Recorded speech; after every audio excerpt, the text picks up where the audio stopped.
Bonjour tout le monde. Euh, Aujourd'hui, nous assistons à un débat, le quatrième débat en ligne des grands débats El Araki, et qui opposera deux classes de première année. La première année Éco 3 contre la première année Sciences Maths 3. Le sujet est la pandémie du Covid-19 est la meilleure chose qui puisse arriver au Maroc à la veille du lancement du nouveau modèle de développement. Bien entendu, les membres du jury sont présents, Monsieur Ohdou, Madame Laelaki, Madame Mziane et moi-même, Monsieur Talal. Alors, les règles du débat, les interventions se font respectivement et doivent durer 1 minute au minimum. Deux interventions successives de la même équipe ne doivent pas avoir lieu. Les interventions se font de manière correcte, évitant toute vulgarité, sarcasme déplacé ou autre forme d'irrespect. Et bien sûr, chaque équipe a 20 minutes pour nous convaincre. Que le meilleur gagne et je cède la parole à monsieur le directeur pour tirer au sort l'équipe qui va commencer le débat. Bon courage tout le monde. Très bien, donc je fais le tirage au sort. D'accord, on y va pour la première année Eco 3 qui commence en premier. Mes plus sincères salutations à vous tous, à vous, messieurs, dames et jurés, opposants et témoins. Je ne peux vous décrire ma joie de me tenir ici devant ce petit écran, en train de débattre d'un sujet dont la thèse principale a une grande importance. Un sujet qui ne cesse de chambouler l'opinion publique, euh, l'opinion publique en toute sa grandeur. Un sujet de prime importance. Alors tendez bien, messieurs, dames, vos oreilles et laissez-vous guider par la voix de la raison. La pandémie du coronavirus est la meilleure chose qui puisse arriver au Maroc à la veille du lancement du nouveau modèle de développement. Tel est le sujet que nous allons débattre aujourd'hui. Tout d'abord, nul ne peut nier que le Covid-19 a mis tous les pays à rude épreuve. L'Union européenne, l'Asie, les États-Unis sont tous à bord de l'implosion. Un scénario assez dramatique digne des plus grandes productions hollywoodiennes. Et notre cher pays n'en fait pas l'exception. Il y a 2 mois de cela, nous étions libres. La vie chantait de mille voix et dansait au rythme alterné du jour et de la nuit. Cependant, comme tout beau conte, le vilain finit toujours par se chamboler. Un virus malicieux est venu s'emparer d'une telle abstraction. Dynamique qu'il était, la vie connaît maintenant ses couleurs les plus sombres, ses moments les plus mornes, sa situation la plus morose. Enfermée, isolée, ensevelie, telle est l'humanité depuis que la liberté est entre les mains d'un roi d'une éminence microscopique. Heureusement, mon esprit est encore libre pour combattre ce sort de magnitude universelle dans ce crucial débat. En effet, depuis la propagation du corona au Maroc, juste avant la remise du nouveau modèle de développement, celui-ci a de nouvelles priorités, le suscitant ainsi à revoir son modèle, le prenant par la même occasion des mesures conformes aux attentes du peuple et notre situation actuelle. Une situation qui laisse à désirer, que ce soit dans le secteur de la santé ou l'éducation. Ce dernier a mobilisé d'importants efforts, parmi eux l'enseignement à distance. Une décision assez réfléchie pour éviter la propagation de la pandémie, n'est-ce pas? Mais comme toute bonne chose a une fin, notre cher ministère est vite rattrapé par la triste réalité. La réalité d'une école publique qui fonctionne encore avec des tableaux à la craie. La réalité des élèves qui ne bénéficient même pas d'accès à Internet, ni même d'électricité, un de leurs droits primordiaux. Sans oublier le secteur de la santé qui, lui, souffre d'un gros manque d'immobilisation et d'une quasi-inexistence de la recherche scientifique. Le coronavirus ainsi met l'accent sur la défaillance et la fragilité de notre économie. Mais une chose est sûre, Covid-19 est la meilleure chose qui puisse arriver au sein de notre royaume avant le lancement du nouveau modèle de développement, en augmentant ainsi notre prise de conscience sur la réforme du modèle. Ceci dit, soyez prêts, chers opposants, le meilleur est à venir. Merci. Bonsoir à vous. En ce moment même et à cet instant-là, presque 50 personnes attendent avec impatience que notre savoir les éclaire plus que la lumière bleue de leurs écrans. Je ne suis surtout pas là pour vous montrer des tutos, ni pour vous inviter à vous abonner et à laisser un pouce bleu à la fin de mon intervention. Mais je suis plutôt là car nous organisons une réunion. Et oui, et pas n'importe laquelle, voyons. Je l'ai nommée la réunion du lancement du nouveau modèle de développement. Ne vous inquiétez pas, ce n'est qu'une simple histoire. L'histoire de 4 jeunes débatteurs représentant chacun un secteur de ce modèle.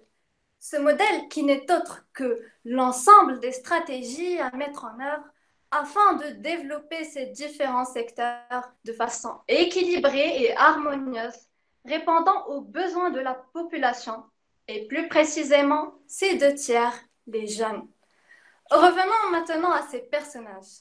Omar incarne le secteur économique, souvent témoignant de sa forte personnalité et son rôle aussi influent que fondamental, Omar, à la moindre petite faille, peut se démotiver et se décourager. Rita représente le secteur sanitaire et social.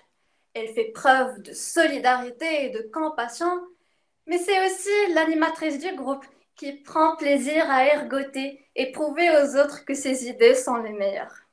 Et puis, il y a Othman. Othman est plutôt l'homme tranquille. Il parle peu, sauf au moment où il juge nécessaire, et n'attache pas grand crédit à ce que disent les autres participants, notamment Rita. Et puis, il y a moi, pour ne pas me vanter, qui essaye de remettre les pendules à l'heure. Alors, début de la réunion. Notre commission a rencontré M. Chekib Ben Moussa le jeudi 2 janvier et procédera à l'écoute des institutions, des partis politiques, des syndicats. Et pof, lundi 2 mars, premier cas du nouveau coronavirus.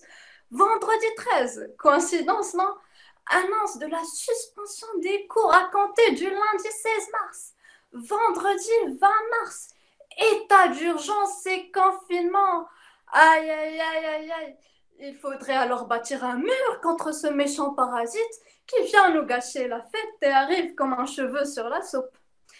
Vous savez, nous sommes partiellement d'accord avec nos opposants qui pensent que c'est une bonne chose.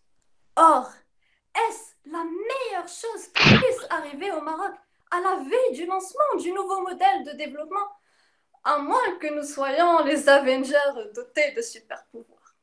De plus, est-ce que ce n'est pas de la démagogie quelque part de penser qu'en une période de confinement, nous allons lutter et se transformer en un État au diapason des autres nations? Vous savez, je suis tellement convaincue, ou plutôt nous sommes tellement convaincus par notre position, qu'on attend juste d'écouter vos arguments pour vous prouver la véracité des nôtres. Sur ce, je vous laisse la main. Merci. Monsieur le directeur, honorable jury, chaleureux téléspectateurs, notre sujet d'aujourd'hui n'est d'une part pas un remerciement aux tuteurs de cette pandémie. Nous sommes là, mes camarades et moi, afin d'affirmer à nos chers opposants que oui, le coronavirus a atteint notre pays pile au bon timing. Exactement, après 5 mois de la première sortie médiatique qu'a effectuée M. Chekib Ben Moussa, qui a été élu à la tête de la commission sur le nouvel modèle du développement par le roi Mohamed VI. Selon le Conseil économique, social et environnemental, le Maroc devrait d'abord garantir l'accès à un logement décent et un cadre de vie digne. Ceci dit, j'ai l'immense honneur d'adresser mes plus sincères remerciements à l'entraide nationale, qui, au vu de la conjoncture que le pays traverse, à savoir l'état d'urgence sanitaire et l'adoption visant à contenir la propagation du nouveau coronavirus, a bien veillé à ce que près de 3 000 sans-abri soient pris en charge, estimant que ce chiffre devra augmenter à 5 000 personnes durant les prochains jours.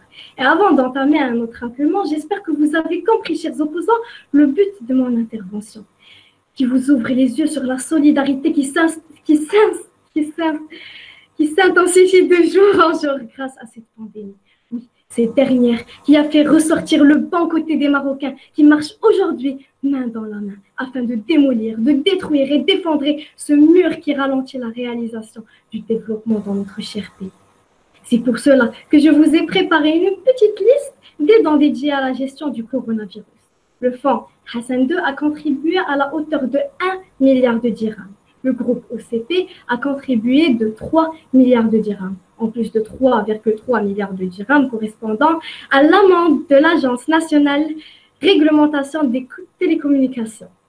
La Banque d'Afrique a, de son côté, contribué à hauteur de 1 milliard de dirhams, alors que le groupe Banque Centrale Populaire a dédié la même somme.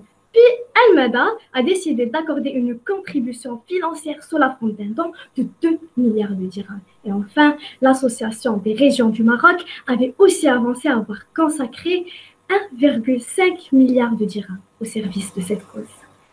C'est pas fini, et puisque la liste est bien trop longue, je vous invite à consulter le site express.com pour la suite. Tout tout ça, chers opposants, pour vous prouver techniquement que la pandémie crée une base, une terre fertile prête à accueillir le modèle du développement.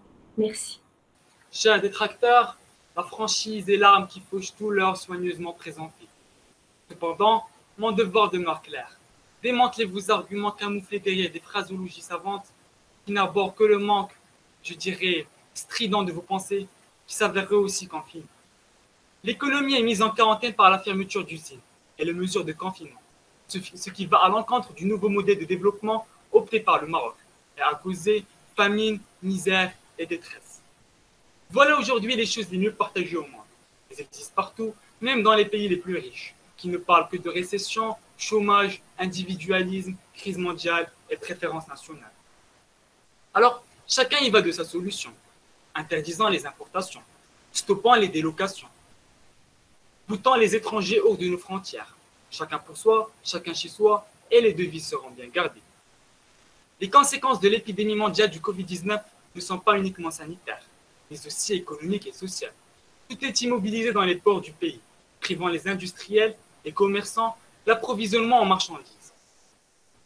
Le 2 mars, un communiqué du ministère de l'Agriculture annonce l'annulation de l'un des plus grands forums économiques marocains, le SIAM, ce qui porte aux agriculteurs un coup moral et financier sévère.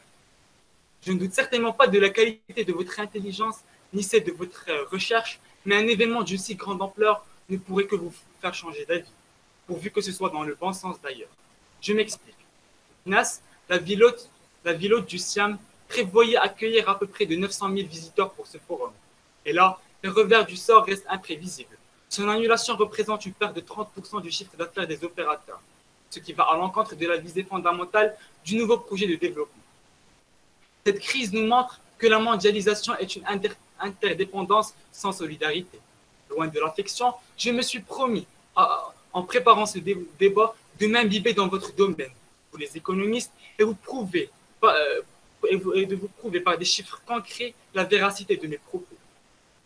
Cependant, si vous n'êtes pas encore convaincu, alors je vous lance un autre argument. Le baril de pétrole est passé hier soir aux États-Unis sous la barre de $0, ce qui signifie un ralentissement économique sans équivoque. Vous savez très bien que mon instinct anticipatif m'indique que vous allez me dire qu'on parle du Maroc. Ça veut dire que le sujet est assez restreint. Mais laissez-moi vous dire, chers opposants, que le monde vit sous le règne d'une interdépendance. Merci. Chers partisans du contre, bonjour. Tout d'abord, je pense que vous n'avez pas compris notre position. Notre position ne nous dit pas que pendant cette période, nous allons trouver la solution à tous nos problèmes. Notre position nous dit que le coronavirus va nous aider à voir nos problèmes et va nous aider pour accomplir ce nouveau modèle de développement. Chers camarades honorables jurés et chers partisans du contre, bonjour encore. Pendant les 24 heures qui m'ont été données, j'ai passé presque 5 à 6 heures à chercher des articles, en lisant des articles sur le coronavirus. Et pendant tout ce temps-là, j'ai lu un article qui m'avait bel et bien marqué. Le coronavirus, d'après bbc.com, va prendre entre 12 et 18 mois pour enfin trouver un remède.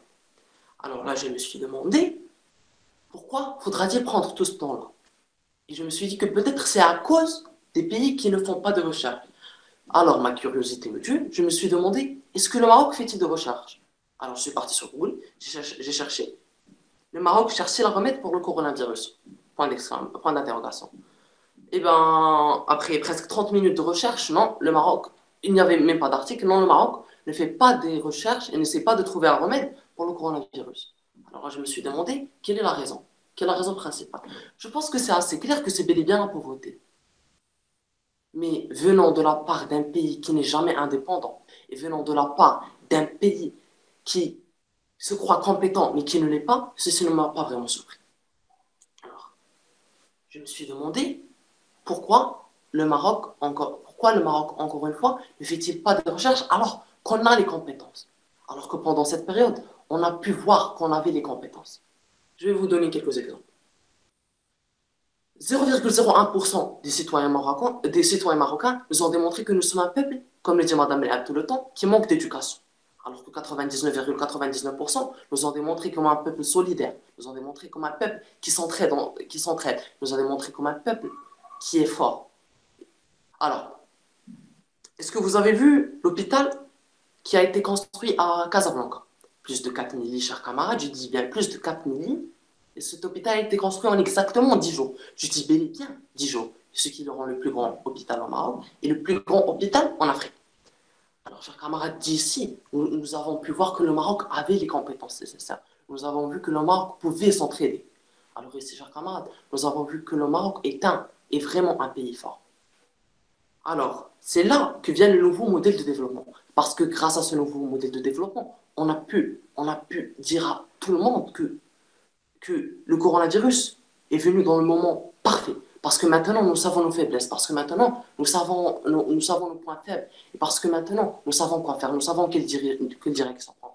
Chers camarades, et chers opposants surtout, je pense qu'il est temps qu'on fasse un petit peu de confiance en notre pays. Merci. Très cher Merbouhi, je t'entends parler de Marocains conscients, solidaires, mais de quelle conscience tu parles quand les Marocains refusent eux-mêmes de sortir, de rester chez eux confinés, juste pour se sentir puissants? Je ne sais pas de quelle conscience et de quelle solidarité tu parles. Mais bon, vous savez, très chers opposants, quand je vous entends parler de cette pandémie et nous faire les louanges de ses incroyables vertus et multiples bienfaits, eh bien, j'ai plus l'impression qu'il ne s'agit que d'une petite grippe passagère de rien du tout. Vous savez, comme un petit chien qui aboie pendant que la caravane continue de passer. Eh bien, c'est exactement ce que vous êtes en train de faire, mais surtout ce que vous êtes en train d'insinuer en défendant cette thèse. Mais laissez-moi vous dire que la vérité est tout autre.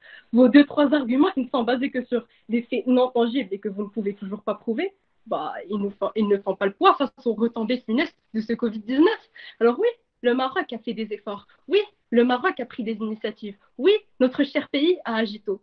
Mais encore heureux qu'il l'ait fait considérant son système de santé agonisant. Et comme on le dit si bien au Maroc, il vaut mieux garder une bonne santé le plus longtemps possible, n'est-ce pas? Mais bon, rassurez-vous, il n'y a pas que moi qui le dis, mais les faits sont là, implacables, et je prendrai un malin plaisir de vous les rappeler. Maroc Hebdo l'a lui-même très très bien confirmé, que ce soit au niveau des services, des conditions de travail désastreuses des médecins, de l'insuffisance de la capacité d'accueil des centres hospitaliers, du manque de personnel qualifié et matériel. On va pas se voiler la face, le Maroc, dans ces domaines, ne casse pas 3 pattes à un canard. Et encore moins en ces temps de crise, quand il n'y a même pas quelques semaines, une Marocaine contaminée par ce virus a fait tourner une vidéo que je qualifierais d'alarmante et en fait, elle jette une lumière crue sur l'état pitoyable de ces hôpitaux marocains. Je cite, des sanitaires bouchés, des moisissures sur les murs, des draps souillés, une pénurie d'équipements. Et quand cette pauvre dame a daigné se plaindre du manque d'hygiène qu'il avait dans sa chambre, vous savez ce qu'on lui a fait?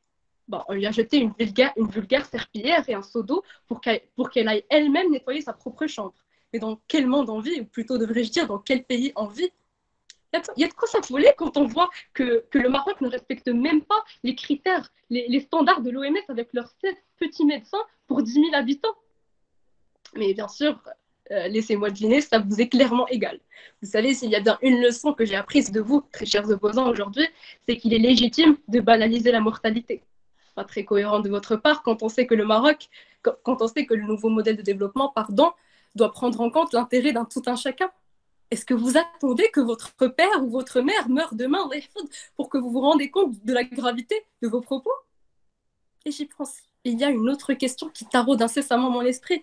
Que faites-vous des 810 000 employés qui en arrêt de travail depuis un mois? Que faites-vous des milliers de travailleurs entre le marteau et l'enclume qui ne peuvent même plus gagner le pauvre SMIC qu'ils touchaient avant? Laissez-moi deviner encore une fois, ça vous est égal. Et ne venez même pas me parler d'indemnité parce que 55% d'entre eux n'ont même pas un contrat officialisant leur relation avec leur employeur. Alors bon, je peux concevoir que cette pandémie ait quelques intérêts pour notre cher pays, mais de là à clamer haut et fort que c'est la meilleure chose qui puisse arriver la veille du lancement du nouveau modèle de développement, vous devez en avoir de l'audace pour nous sortir de telles affirmations sans fondement. Je vous rappelle que grâce à votre petit Corona chéri, on a un PIB en chute libre, un tourisme en pleine crise, un secteur agricole gravement menacé, une faillite en cascade des entreprises, des milliers de salariés au chômage, rajoutant à cela des enfants paumés et désorientés qui ne savent même plus ce que c'est que l'école, et la cerise sur le gâteau, de pauvres innocents qui agonisent. Super, demande-lui un Oscar pour qu'on y ait ce coronavirus. En tout cas, j'espère pour vous que vous méditerez sur cela et croisons les doigts pour que vous repreniez la voie de la raison. Merci. Alors, déjà, cher opposant, notre sujet, alors déjà, très belle intervention, mais malheureusement, notre sujet, ce n'est en aucun cas les décisions que notre Maroc a prises après cette pandémie du Covid-19. Lors de mon intervention, mesdames et messieurs, je vais ramener à votre attention trois éléments positifs conséquents de la pandémie de Covid-19. Alors, premièrement, pour la commission spéciale sur le modèle de développement, la CSNP, désignée par Sa Majesté le Roi, cette pandémie est une aubaine, un avantage inattendu. Comment? Revenons au démarrage de la CSNP, et qui a commencé par des réunions avec les partis influents des secteurs d'activité économique et sociale, à savoir les partis politiques, les syndicats, les associations, et j'en passe, et j'en passe. Et c'est comme si ces groupes d'influence vont agir sur les décisions de cette commission, comme si et faire de ces décisions que notre activité économique vise une continuité. Mais il a fallu la pandémie, la cassure, le choc, une rupture avec le passé pour entrevoir un nouveau modèle de développement. Deuxièmement, mesdames et messieurs, nous avons assisté à la désignation d'un comité de veille économique par le souverain pour gérer les fonds de Covid-19, présidé par le ministre des Finances. Alors, ce comité a octroyé 3 types de subventions. Un pour les ramadistes, les personnes qui ont une carte RAMED. Un deuxième pour les salariés déclarés à la CNSS en cessation d'activité. Voilà ce que nous faisons des personnes qui ont perdu leur emploi. Et une troisième pour les personnes, chefs de famille, n'ayant ni sécurité sociale ni RAMED. Aujourd'hui, mesdames et messieurs, nous assistons à la constitution d'une base de données sociales. La pandémie a été une occasion pour le gouvernement d'avoir un registre social tant demandé, jamais achevé, pour pouvoir orienter les subventions étatiques vers les classes sociales qui le méritent et qui en ont besoin. Ce qui nous mène à mon troisième et dernier point. La pandémie a montré la fragilité de notre tissu économique. Nous prenons l'exemple de notre chère ville Marrakech, où l'activité du tourisme est très prépondérante. Alors, nous constatons que l'économie de cette ville a été anéantie avec l'arrêt total des hôtels, des agences de voyage, des cafés, des restaurants, et j'en passe, et j'en passe. Ce qui nous pousse à penser qu'il faut y avoir une réflexion sur un modèle économique basé sur la diversification des secteurs. Et pour illustrer mes arguments, je cite les données statistiques du Centre régional de Marrakech en date du 6 avril dans son rapport hebdomadaire. 134 000, je dis bien 134 000 entreprises sur 206 000 entreprises à l'échelle nationale sont déclarées en difficulté. Et 810 000 salariés, soit 57%, sont déclarés en arrêt de travail. Alors, où est-ce que ça nous mène? Finalement, ce comité-là, le comité spécial du modèle nouveau de développement, est tout d'abord libre de toute influence et de tout rattachement avec le passé. Il a entre ses mains un registre social et des statistiques qui montrent les défaillances de notre système actuel. Donc, est-ce que la pandémie du Covid-19 est la meilleure chose qui soit arrivée au Maroc avant la lancée de ce nouveau modèle de développement? La réponse est positive avec certitude. Merci. Mes chères demoiselles, vous ne faites que montrer et que dire des choses qui paraissent banales, qui paraissent simples. Parce que ce que vous êtes en train de dire, c'est qu'il y a des compagnies en difficulté, il y a des industries en difficulté. Mais ça, tout le monde le sait. Vous ne nous apprenez rien du tout. Où est-ce que ça va nous amener? Ne serait-ce pas un argument contre vous? Le fait de dire que ces compagnies, que la moitié des compagnies, ici c'est dans le conseil régional de Marrakech, est contre nous. De plus, mademoiselle Céline, vous nous parlez de fonds qui ont été réservés pour le coronavirus. Mais ça, pour moi, mais en ce moment, je vous dirai merci. Et je vous remercierai. Pourquoi? Parce que cela montre que les chefs d'État et que ceux qui nous gouvernent et que les grandes têtes de notre pays savent et connaissent l'importance, ou plutôt les retombées de ce coronavirus. Et ils sont au courant que ce virus, cette pandémie, cette maladie qui tue nos citoyens, peut être la plus grande crise financière qu'a connue le Maroc. durant le 21e siècle. Maintenant, revenons-en à mon intervention. La crise du coronavirus est la meilleure chose qui puisse arriver au Maroc à la veille du lancement du nouveau modèle de développement. À première vue, pourquoi non? On se dirait, oui, au premier abord, oui, c'est correct. On dirait même que c'est un saut en arrière pour faire un bond en avant. D'ailleurs, comme le dit la citation, après la pluie vient le beau temps. Mais mesdames et messieurs, aujourd'hui, il va falloir faire une concession à ces dictons. Mes chères demoiselles, plutôt mes chers opposants, vous vous demandez sûrement pourquoi est-ce que nous paraissons si pessimistes. Ne devrions-nous pas voir la vie sous un autre angle? Ne devrions-nous pas enjoliver les choses comme vous le faites si bien? Mais moi je vous dirais, quelle serait l'utilité d'affabuler? Quelle serait l'utilité de nous mentir à nous-mêmes? À quoi est-ce que ça nous servirait de montrer comme réel des faits purement imaginés? Ah, des questions et toujours plus de questions qui me taraudent. Est-ce que le Maroc est confronté à une crise sanitaire et économique sans précédent? Oui.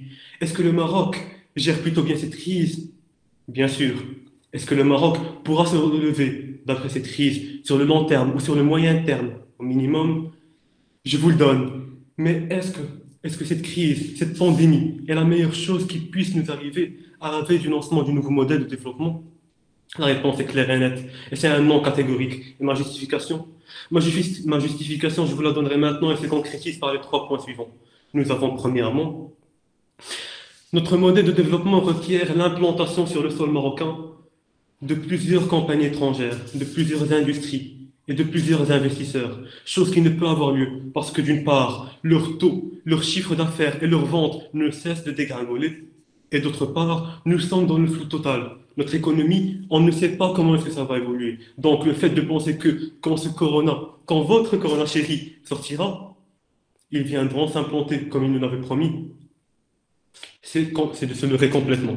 Maintenant, nous allons voir le plan sociétal, le plan moral. Il faut savoir que cette crise ne va pas nous laisser sans retomber. Il faut savoir que cette crise, quand elle sortira, on espère le plus tôt possible, va avoir comme conséquence des orphelinats complètement submergés, des veuves, des pères de famille avec des salaires à la baisse, s'ils ont la chance, bien sûr, de trouver encore du travail. Maintenant, pour mon 3e point, et sur ce 3e point, je vais m'excuser. Oui, car à défaut de démonter votre argumentaire, je me trouve aussi en train de démonter le monde fantasmagorique dans lequel vous êtes en train de vivre.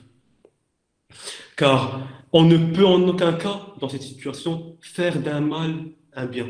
On ne peut en aucun cas, et en l'occurrence, espérer que ce modèle de développement ait lieu alors qu'on a un système économique, un système de santé plus faible, plus affaibli, plus fragilisé que jamais. Maintenant, on est tous d'accord que ce coronavirus est l'une des pires choses qui pouvaient nous arriver. Mais ça peut avoir quelques bons côtés. Mais quand même, la solidarité. On ne va pas vivre de solidarité après ça. Quand il va falloir avoir des bouches à nourrir, on ne va pas vivre de solidarité. On ne va pas vivre d'amour et d'eau fraîche. Non, ce qu'il nous faut, c'est du concret. Mais maintenant, vous vous demandez sûrement quelles alternatives auraient été mieux. Où est-ce que tout cela va nous mener? Eh bien, la réponse, je l'ai, et je vous la donnerai lors de ma prochaine intervention. En attendant, restez à l'affût, restez à l'écoute de ce que nos opposants vont dire, car quelque chose me dit qu'on n'en a pas encore fini. Merci. Chers camarades honorables jurés, chers partisans du contre, bonjour. Tout d'abord, j'aimerais vous remercier encore une fois parce que vous venez de nous prouver que vous n'avez pas compris notre position et peut-être même la vôtre. Parce que tout d'abord, dans votre introduction, vous n'avez pas bel et bien compris le sujet. Maintenant, M. Fnassi, tu as encore une fois prouvé que vous n'avez pas compris le sujet. Notre position ne dit pas que ce virus n'est pas quelque chose qui est mortel, ou bien ce virus ne nous cause pas des problèmes économiques, parce que la vérité, c'est qu'il nous cause des problèmes économiques. Mais ce virus est idéal, est vraiment idéal à ce moment-là, parce que dans juin, nous aurons face à un nouveau modèle de développement. Et ce virus-là va nous aider à voir nos problèmes et à savoir tous les problèmes que nous vivons. Et tu as aussi dit toi-même que le Maroc vient de découvrir ses problèmes. Et bien, c'est bien, parce qu'un pays qui ne découvre jamais ses problèmes est un pays qui ne va jamais avancer. Chers camarades, honorables jurés, j'aimerais aussi répondre à Ramzi Rita qui a dit qu'il y a des Marocains qui sont sortis, qui ne veulent pas rester chez eux. J'ai bel et bien dit que la minorité, j'étais sûr, parce que maintenant, vous n'écoutez pas mes interventions et vous n'avez pas compris le sujet. Vous n'écoutez pas mes interventions parce que j'étais clair et j'ai dit que la majorité, 99,99%, suivent les conseils du gouvernement, alors que 0,01% et qui manquent d'éducation sont ceux qui sont sortis et qui se croient cool en sortant ou bien en faisant des manifestations. Et je pense que j'ai bel et bien adressé ça et que nos héritiers n'avaient pas compris mon propos. Maintenant, parlons un peu de l'éducation. Notre chère éducation. Alors, depuis notre plus jeune âge, nous sommes habitués à la craie, les tableaux, les feutres, etc. Si tu ne fais pas tes devoirs, tu es tabassé, tu es humilié, tu es puni, etc., etc., etc. Alors, cette solution est peut-être pas cette solution, mais cette technique d'éducation est peut-être très, très violente. Et comme on a pu le constater d'après des années, ça ne nous a pas donné un résultat si satisfaisant que ça. Et je vais vous donner l'exemple de la PISA. La PISA en 2018, enfin, la PISA est un test que beaucoup de pays décident de passer. Ce test teste les élèves de 15 ans dans les matières de mathématiques, de sciences et de lecture. Mais malheureusement, pas de matière économique. Alors, en 2018, 79 pays ont décidé de participer. Et le Maroc, ironiquement, fait partie des derniers de la classe. Le Maroc est 66e. Alors là, je me suis demandé, je me suis demandé, mais j'ai constaté que le Maroc, lui, déjà, avait des problèmes et avait des difficultés. Alors que se passerait-il? Alors que s'est-il passé que lorsque le coronavirus a apparu? Que s'est-il passé lorsqu'on a été obligé de passer en couronne? Eh bien, je pense que nous avons tous vu la réponse. Les élèves sont irresponsables, un manque de communication, les professeurs ne peuvent plus suivre les suivis des élèves, etc., etc., etc. Mais tout ça n'est pas la cause de l'éducation, bien de la responsabilité. Cela est aussi la cause d'un peuple, pas d'un peuple, mais, comment dirais-je, j'aimerais blâmer ça aussi sur les entreprises, les grandes entreprises, dont je cite Maroc Télécom et Orange. Pourquoi citer ces deux entreprises? Alors, laissez-moi vous expliquer. Au Maroc, pour avoir 4 MB par seconde d'Internet plus un fixe, cela vous coûtera entre 200 et 250 dirhams. D'accord? Mais aux États-Unis, par exemple, chez la compagnie Frontier, $25 vous donnera un forfait fixe plus une connexion Wi-Fi de 25 MB par seconde. Alors, comme on peut le voir, et vous, Sciences qui aimez les calculs, je pense que vous avez déjà réalisé que notre forfait Internet avec le même prix est 6 fois inférieur que les autres, sachant que notre SMIC n'est pas le même que le leur. Leur SMIC est de 1000 dirhams, de $1000, ce qui est presque 10 000 dirhams, et le nôtre est de 2400, 2500 dirhams. Bon.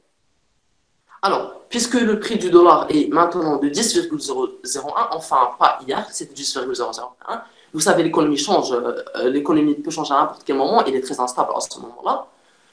Cela fait exactement 250 dirhams. Nous pouvons avoir un forfait 6 fois meilleur à 250 dirhams. Alors, pourquoi ces entreprises, ou bien pourquoi n'aident-ils pas notre peuple à avancer, etc., etc., etc. Eh bien, parce qu'ils utilisent des opportunités comme ça pour gagner plus d'argent. Bon. J'aimerais représenter le Maroc comme ça.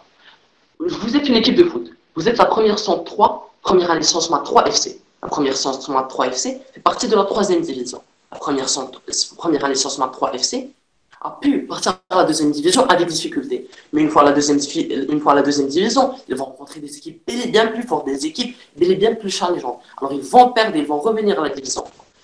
Une fois à la division 3, ils vont faire un transfert, ils vont s'entraîner encore bel et bien, ils vont s'entraîner plus et ils vont faire des transferts, des achats, etc., etc., pour pouvoir revenir à la division 2 et pouvoir même partir à la division 1. Le Maroc est comme ça. Nous étions à la division 3. Nous sommes partis à la division 2. Nous avons rencontré le coronavirus. Ce challenge-là, une fois qu'on a perdu le match contre le coronavirus, on va revenir à la division 3. Mais une fois à la division 3, parce qu'on a compris nos erreurs et on a compris tous nos problèmes grâce à ce virus, nous allons pouvoir nous entraîner, nous allons pouvoir faire des transferts, etc., etc., pour devenir encore plus forts. C'est la même chose pour vous, chère première année Sciences Math 3. Maintenant, vous êtes en division 2, vous étiez en division 3, vous avez pu gagner vos débats avec difficulté. Et maintenant, vous allez revenir à la division 3. Mais ce n'est pas grave parce que vous avez la saison prochaine pour pouvoir gagner vos prochains débats. Merci. Alors, la FED annonce un plan de relance de 2300 milliards de dollars. La BCE annonce un plan de relance de 700 milliards de dollars. Et puis, Rachid Chachi qui vous annonce une mauvaise nouvelle et qui s'étonne de l'absence de politique de relance de la part de Banque al-Maghreb. à croire que la sacro-sainte stabilité du dirham fait partie du 10 commandements. Chers opposants, vos envolées lyriques ne valent rien sans ressources pragmatiques. Et aussi, il faut comprendre qu'on n'est pas ici en train de débattre les avantages et les inconvénients de cette pandémie, mais plutôt sa relation avec le nouveau modèle de développement. Et aussi, je tiens à vous rappeler qu'on a le verbe être au présent et non pas le verbe pouvoir au conditionnel. C'est-à-dire que vous êtes censé faire toute une démonstration pour affirmer votre thèse, chose que vous n'avez pas faite, et vous essayez aussi de nous convaincre avec des hypothèses par-ci, par-là. Alors, je suis désolée de vous le dire, mais il faudrait faire toute une mise à jour à vos arguments. Et aussi, en vous écoutant, j'ai l'impression que vous ne saisissez pas la gravité de vos propos. Car avant toute chose, arrêtons d'être si égoïstes. Vous oubliez ceux qui partagent une chambre à 20, ceux qui vivent dans un 30 mètres carrés avec 8 enfants, ces filles qui travaillent en tant que bonnes et qui n'auront probablement plus de travail après votre merveilleuse crise sanitaire.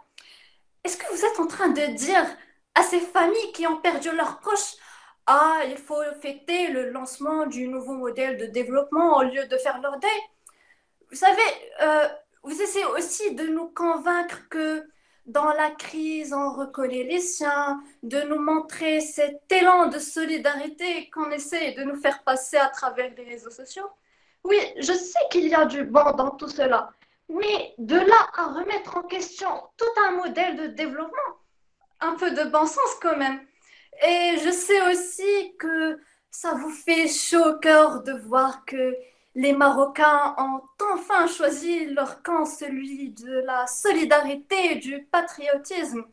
Mais regardez aussi ces malveillants et leur avidité mortelle de gagner de l'argent à travers la fabrication et la commercialisation de fausses bavettes. Mesdames et messieurs, les escroqueries et les arnaques fleurissent, les vols explosent. Si nous aspirons à un développement, nous devons d'abord songer à une bonne gestion de ressources. Penser à ce qu'on a, ce qu'on veut et ce qu'on peut faire. Ne pas normaliser avec cette médiocrité.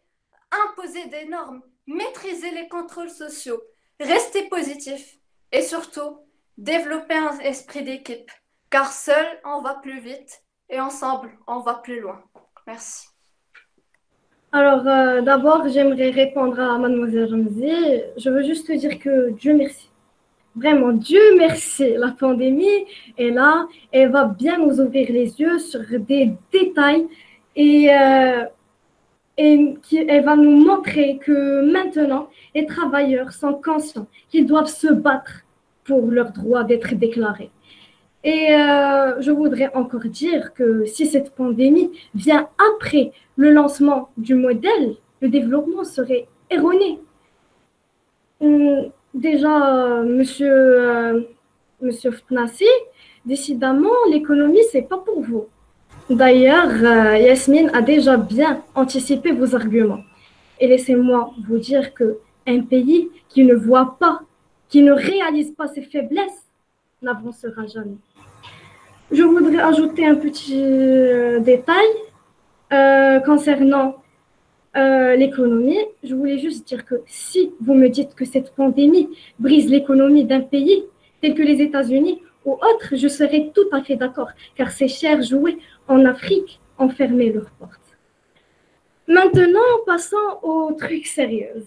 Le développement économique et social fait référence à l'ensemble des mutations positives que peut connaître un pays.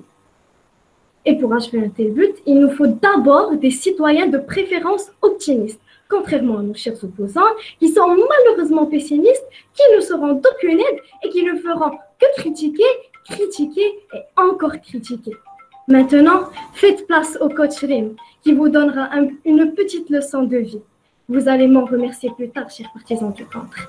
Premièrement, cherchez les points avantageux de cette pandémie. Sinon, vous risquez de mourir terrorisé par l'horrible bête coronavirus. Deuxièmement, jetez encore une fois un coup d'œil sur vos arguments et cherchez la logique. Dans vos propos, la physique vous fait perdre la raison. Troisièmement, Et dernièrement, envoyez donc au 1919. Soyez solidaires et contribuez au développement de votre pays. Sur ce, bon confinement à vous tous. Merci. Mes chers opposants, je ne voulais pas le dire. Vraiment. Je ne voulais vraiment pas le dire. Mais Merbouhi, à 2 reprises, tu nous parles de 99,99%. Où sont vos sources? Hein?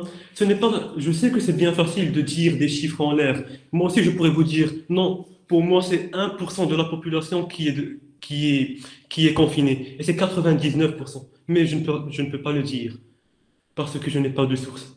Et je n'oserai jamais le faire. Maintenant que vous l'avez dit 2 fois, je ne peux le laisser passer. Encore une autre chose. Euh, vous nous parlez, vous nous dites que nous ne comprenons pas bien le sujet. Mais allez-y, éclairez-nous, montrez-nous ce qu'est vraiment le sujet, montrez-nous ce dont on a besoin pour comprendre le sujet à votre manière. Ou bien, est-ce là seulement la façon que vous avez trouvée pour masquer votre manque d'arguments? Est-ce là la façon que vous avez trouvée pour masquer votre double audition? Attention, à trop vouloir masquer, à trop vouloir cacher votre double audition, vous basculez dans le double discours. Et encore une fois, mademoiselle Selan, vous me dites que l'économie n'est pas faite pour moi. Encore heureux, je ne suis pas économiste, mais encore une fois, j'aimerais que vous me dites pourquoi. Pourquoi est-ce que l'économie n'est pas faite pour moi? Ai-je donné des sources? Ai-je donné des chiffres qui ne sont pas véridiques, comme l'a fait si bien M. Melbouhi? N'ai-je pas donné de sources? La prochaine fois, s'il vous plaît, essayez d'étayer votre thèse, essayez d'étayer votre argument. S'il y avait une chose, pour en revenir au fait, s'il y avait une chose dont le Maroc n'avait nullement besoin, c'est d'une crise sanitaire, c'est d'une crise économique, à laquelle il n'était nullement préparé. Au lieu de ça, ce qui aurait pu être qualifié comme meilleur, ça aurait été de trouver des denrées, ça aurait été de trouver de nouvelles ressources, ça aurait été de commencer à nous industrialiser, de commencer à nous exporter. Ça aurait été d'avoir une situation économique et sanitaire stable au préalable. Mais ce n'est sûrement pas, je ne pensais jamais le dire, mais encore une fois, mais ce n'est sûrement pas une maladie, ce n'est sûrement pas une pandémie qui tue des Marocains. Non, que dis-je, qui tue nos concitoyens, qui va venir nous montrer, ou plutôt qui va être la meilleure chose à la veille du lancement du nouveau modèle de développement, pour en revenir à notre sujet. Mesdames et messieurs, le corona est une plaie au cœur, chers opposants aussi. Le corona est une plaie au cœur. Né dans l'errance, notre système s'en trouve gratiné. Des centaines de Marocains morts. Et vous prétendez dire que c'est ce qui va nous développer? Merci.